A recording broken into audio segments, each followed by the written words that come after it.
antes puto que gallego. Rogasta gallegos, ya no puedes venir a menos. Los gallegos no se colocan en predicamento, porque no son alguien. Pode parecer unha locura, pero fai 400 anos era unha realidade, xa que estas declaracións foron escritas por algúns dos icónicos escritores españoles: Tirso de Molina, Quevedo, Lope de Vega e Cervantes. Aínda así, estes prexuicios deixaron marca na sociedade actual xa que eran xente con moita influencia.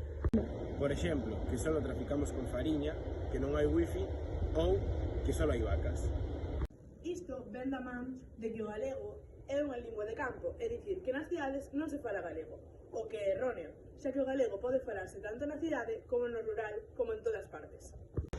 É por iso polo que temos que traballar conxuntamente para eliminar estas ideas contra o galego e os que falamos, xa que para nada o galego é unha lingua B e os galegos somos iguais co resto de xente.